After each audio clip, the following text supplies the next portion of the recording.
Mekah dan Madinah adalah dua tanah suci terletak di antara dua masjid utama, iaitu Masjidil Haram dan Masjid Nabawi. Dua kota ini menjadi titik tolak utama sejarah Islam apabila Nabi Muhammad SAW berhijrah dari Mekah ke Madinah dengan tujuan menyebarkan ajaran Islam. Dibalut dengan rahmat, kedua-dua tanah suci ini tidak putus-putus dibanjiri jemaah dari seluruh pelosok dunia bagi tujuan mengerjakan haji dan umrah. Ia turut menjadi tumpuan warga asing yang sanggup berhijrah demi mencari rezeki sambil memburu barakah.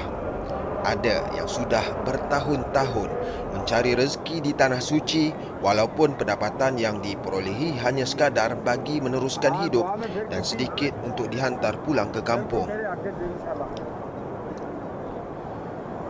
Bagi musafir yang sanggup meninggalkan kampung halaman, mereka sedar dan yakin Mekah dan Madinah adalah tempat yang sesuai untuk mensucikan rohani. Selain daripada beribadah siang dan malam bagi mendapatkan pahala daripada Allah Subhanahu Wa Taala, ada pelbagai cara lain bagi membolehkan seorang insan memperolehi rahmat dan ganjaran daripada Pencipta. Paling dituntut adalah bersedekah, dan ia disebut beberapa kali dalam Al-Quran yang menggambarkan betapa besarnya hikmah dan kebaikan daripada amalan ini. Surah Al-Baqarah ayat 274, maksudnya, orang yang menafkahkan harta mereka pada waktu malam dan siang dengan cara sulit atau terang-terangan, maka mereka beroleh pahala di sisi Tuhan dan tidak ada kebimbangan daripada berlakunya kejadian yang tidak baik kepada mereka serta mereka pula tidak akan berduka cita. Bersedekah dalam banyak cara. Daripada segi wang ringgit, memberi makanan, pakaian, mengukir senyuman, meluangkan tenaga dan banyak lagi mengikut kemampuan masing-masing. Dan itulah yang diamalkan oleh Khair Arifin Zikri Fuad Abdul Salam, Jasmi Jantan dan isterinya Zuraini Abdul Malik, Muhammad Izam Mat Nur, Muhammad Syahuri Zainuddin, Ahmad Syahuri Mat Jan dan Abdul Rahman Ahmad. Kami berlapan berhijrah ke Tanah Suci menggunakan kenderaan pacuan 4 roda dengan perjalanan sepanjang hampir 16,000 km dari Malaysia ke Tanah Arab, menerusi Thailand, Laos, pantai barat China, pergunungan Kyrgyzstan, Uzbekistan, Turkmenistan, Iran dan UAE. Dalam banyak-banyak tempat yang disinggahi untuk beramal jariah sepanjang perjalanan, Mekah adalah destinasi paling banyak kami luangkan masa untuk bersedekah. Selain duit poket sendiri, wang yang dibelanjakan untuk membeli bahan mentah seperti beras, ayam, rempah ratus, sayur-sayuran, buah-buahan, air kotak dan biskut datangnya dari derma saudara mara, rakan taulan serta rakan media sosial yang sentiasa menjejaki perkembangan aktiviti kami, Pertubuhan Kembara Amal atau PK. Proses menyediakan makanan dibuat di tempat penginapan kami di Aziziyah yang memang telah tersedia peralatan memasak seperti dapur, pinggan mangkuk, kuali dan periuk. Persiapan bermula dengan membeli barang-barang keperluan di Pasar Al-Kakai yang terletak hanya beberapa kilometer dari tempat penginapan kami.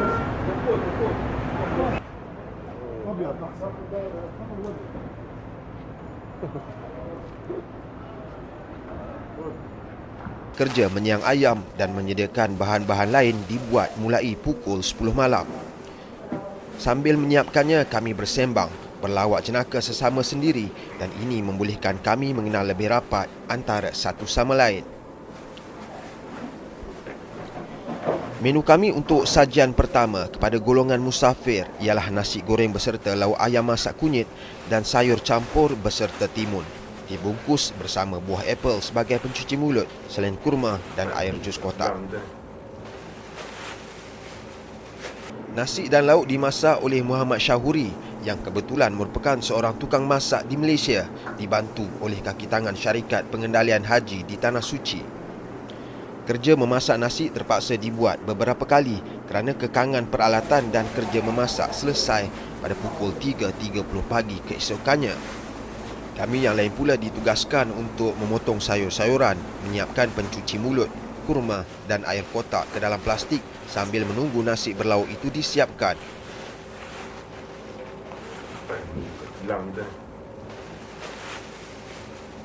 Makanan dimasukkan ke dalam bekas untuk diagihkan. Ada lebih 200 orang. Pendam tidur Terus kejap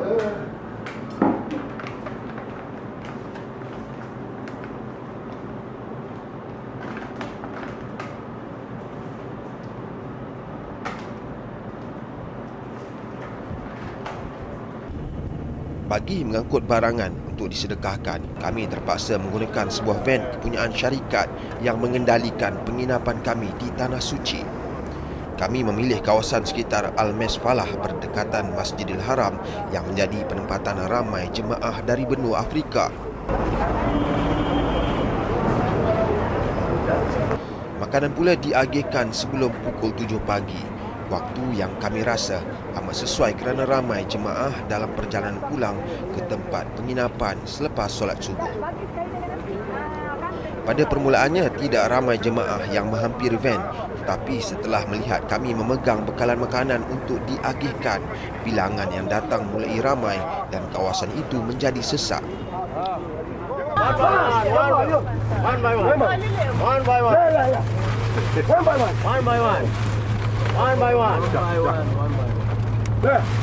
InsyaAllah. Many. Don't worry.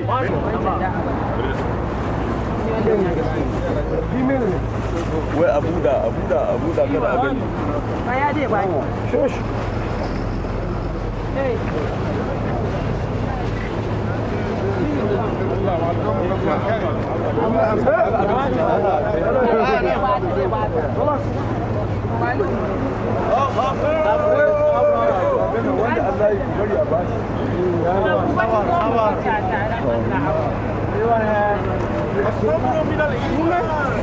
Kerana khawatir kehabisan bekalan, ramai yang menyerbu bahagian belakang kenderaan.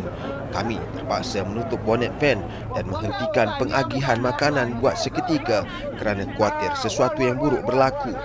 Okey, alhamdulillah. One. Okey, dah. Kami merayu meminta jemaah supaya beratur untuk menyenangkan kerja pengagihan makanan. Namun ramai yang berdegil, mungkin kerana tidak memahami arahan kami yang berbahasa Inggeris atau mungkin kerana mereka tidak mahu terlepas peluang untuk mendapatkan bekalan makanan. Sikap mereka menguji kesabaran kami. Namun demi niat bersedekah, kami gagahkan diri dan terpaksa sedikit berkasar memandangkan kebanyakan jemaah haji Afrika ini bertubuh sasa dan tegap. Kehendak Allah Subhanahu Wa Taala, mereka akhirnya memahami permintaan kami dan memasuki barisan sebelum pengagihan makanan disambung semula dengan lebih teratur. Pengagihan makanan dibuat begitu pantas dan ada yang terpaksa pulang dengan bekalan sekadar kuah dan air kotak. Kami berpuas hati kerana sedekah kami sangat laris, tidak dibazirkan oleh si penerima yang mungkin terlalu lapar atau kerana belum pernah merasai masakan dari tanah semenanjung Malaysia. Alhamdulillah tak sampai 15 minit selesai semua. Okay, pada mulanya dia orang berebut, tapi alhamdulillah kita berjaya mendisplay dengan orang dan ada orang beratur. Dan ini merupakan pengalaman pertama peka untuk Sabil ataupun memberi makan kepada mereka di Kota Suci Mekah. InsyaAllah kami menggalakkan mana-mana NGO yang ingin turut serta boleh bekerjasama dengan Global Ikhwan. Mereka akan menyediakan segala prasarana yang diperlukan untuk kita mengagihkan makanan dan kita boleh masak sendiri sejak daripada pukul 10 malam tadi kami masak dan sehingga kini alhamdulillah sangat-sangat berhati. Terima kasih. Alhamdulillah.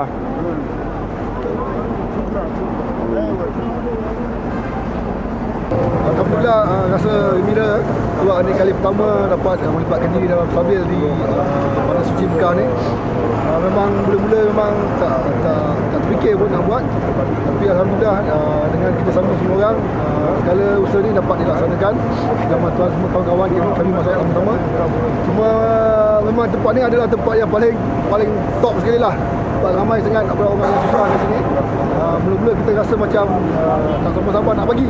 Tapi bila dah ada kena serbu, Masing-masing semua cemas. Terpaksa tutup bonet dulu untuk bagi dia orang ni cool down dulu. Tapi alhamdulillah after awal kita dah berjaya buat dia orang ni beratur dan kita dapat bagi dengan teratur. Alhamdulillah.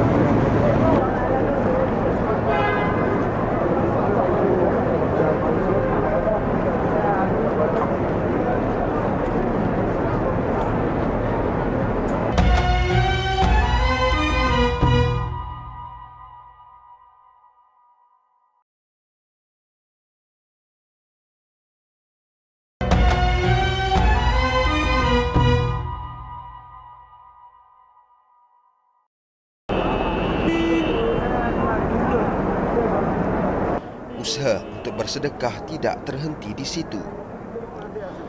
Kami terus membuat perancangan seterusnya, memikirkan keberkatan membuat amal jariah di tanah suci dan ganjaran yang bakal menanti. Kami cuba memikirkan bahan lain untuk disumbangkan selepas nasi goreng dengan ayam goreng kunyit tempoh hari. Sehinggalah akhirnya Khair dan isteri menikmati aiskrim di sebuah kedai yang terletak berdekatan tempat penginapan kami. Khair kemudiannya terus menguat naik carangan untuk menderma aiskrim dalam Facebook PK. Rakan-rakan FB PK memberi respon yang amat positif. Mereka menyuarakan hasrat untuk turut menyumbang untuk tujuan itu.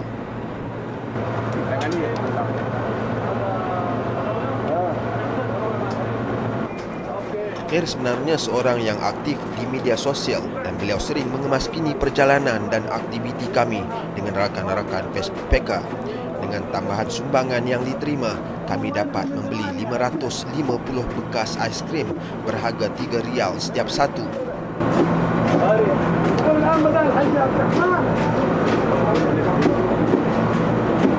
Bismillah.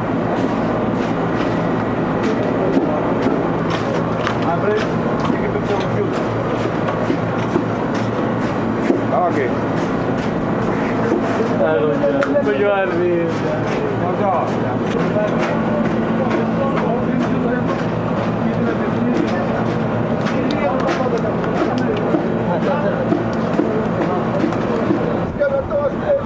Yang coklat dah di sana. 550 Pukul sekarang.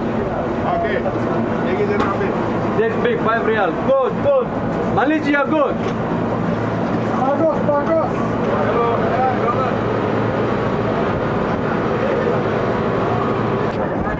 Tak.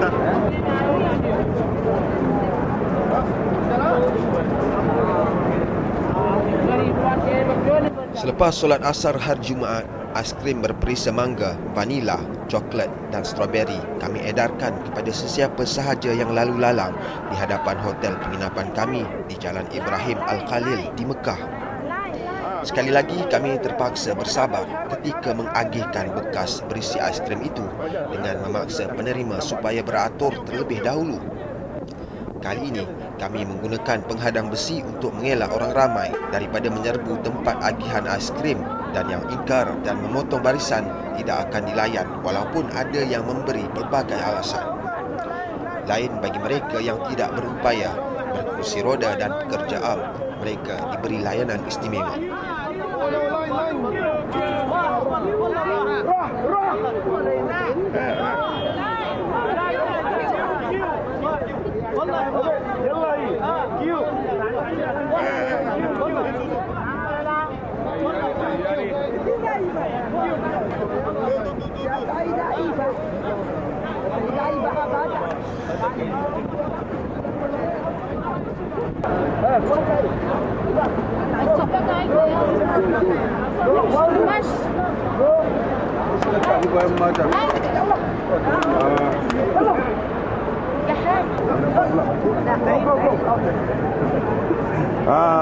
Syukur lillahi ta'ala. Sabil. Doa. Makan. Dalam rezeki kau lah tu. Baca bismillah. Alhamdulillah. Video. Laziz? Alhamdulillah. Jiddah. Okey, alhamdulillah ini merupakan kali kedua kita buat sabil ataupun menghadiahkan makanan untuk musafir ataupun tetamu Allah di Kota Suci Mekah ni.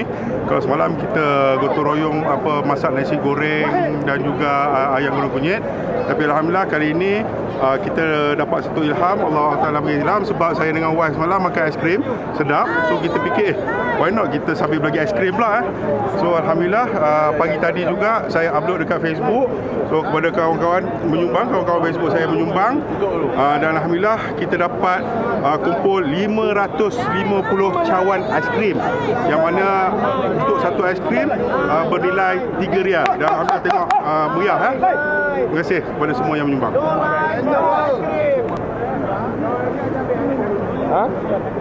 Apa?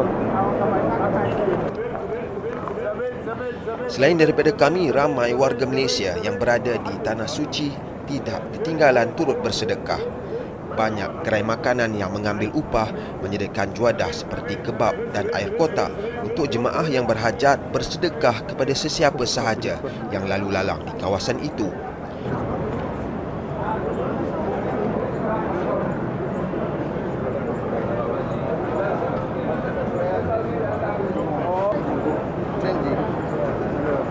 Antara warga Malaysia itu ialah bekas Ketua Menteri Melaka yang kini memegang jawatan Tuan Yang Terutama yang di-Pertua Negeri Melaka, Tun Ali Rustam dan isteri Tun Puan Asmah Abdul Rahman.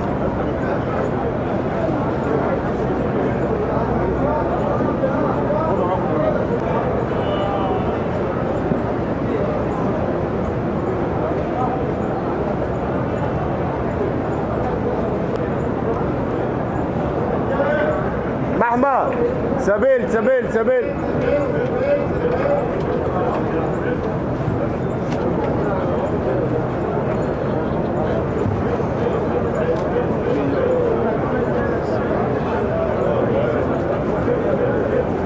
Alhamdulillah ramai juga kawan-kawan masa kita pergi menunaikan haji bagi kita sedekah. Jadi saya gunakan duit yang mereka sedekahkan ini untuk disedekahkan balik pada ramai yang menjaga haji di sini yang nampak mereka memang tunggu semangat daripada orang ramai. Mudah-mudahan semua sedekah yang diberikan ini akan mendapat membantu mereka yang perlukan dan mudah-mudahan dirahmati Allah. Yang ini selalu kita bagi kepada mereka yang duduk tepi jalan juga kan, ataupun yang bekerja kebersihan masjid dan sebagainya. Tapi yang ini saya kebetulan lalu nak pergi cari taksi. Jadi toki kedai ni bagi tahu sini ramai orang nakkan sumbangan roti dan minuman selepas mereka menunaikan sembahyang di Masjidil Haram. Jadi saya pun pergilah tengok, nampak memang setiap malam begini keadaannya. Jadi sumbangan yang diberikan oleh orang ramai kepada saya, kawan-kawan yang sedekah, mudah-mudahan bantuan ini dapat dimanfaatkanlah oleh menerima dan sumbangan mereka itu dapat dipanjang lagi.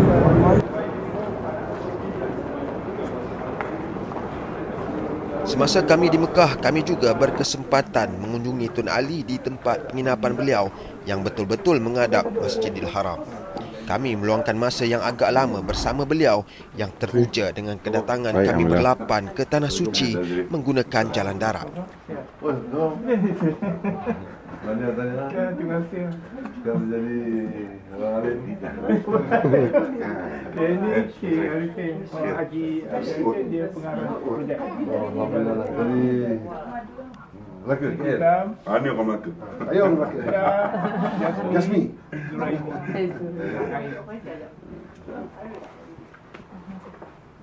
Saja lah. Terima kasih. Beliau berharap lebih ramai warga Malaysia yang mengikuti jejak langkah ini untuk mengembara menerusi jalan darat bagi melihat keindahan alam ciptaan Allah Subhanahu Wa Taala sebelum tiba di tanah Anbiya. saya ucapkan tahniah kepada rombongan kembara haji yang disertai oleh 8 anggota dengan 2 kenderaan dari Kuala Lumpur sampai ke Mekah, Makkatul Mukarramah, dan dapat mengerjakan amal ibadatnya haji yang wajib bagi setiap umat Islam dengan jayanya. Saya ucapkan syabas kerana telah melalui satu perjalanan yang amat mencabar. Kita dengar macam-macam cerita dalam perjalanan.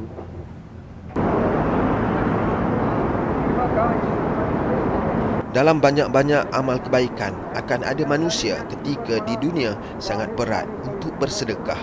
Namun ketika menghadapi saat kematiannya, dia merayu kepada Allah supaya ditangguhkan seketika supaya dia dapat bersedekah.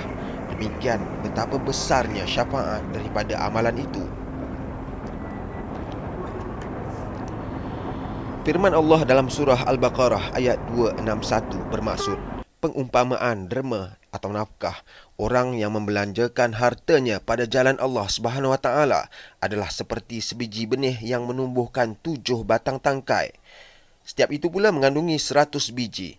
Allah Subhanahu Wa Taala melipat gandakan pahala bagi sesiapa yang dikehendakinya, dan Allah Subhanahu Wa Taala maha luas kurniaannya lagi maha mengetahui. Namun bagi yang tidak berkemampuan berbelanja wang, mereka masih boleh bersedekah walaupun sekadar air kotak atau air mineral dan tamar kerana ganjaran pahala tetap dianugerahkan oleh Allah Subhanahu Wa Taala. Ikuti episod seterusnya yang akan memaparkan permulaan perjalanan pengembaraan ke-8 insan terpilih ini menerima panggilan Baitullah.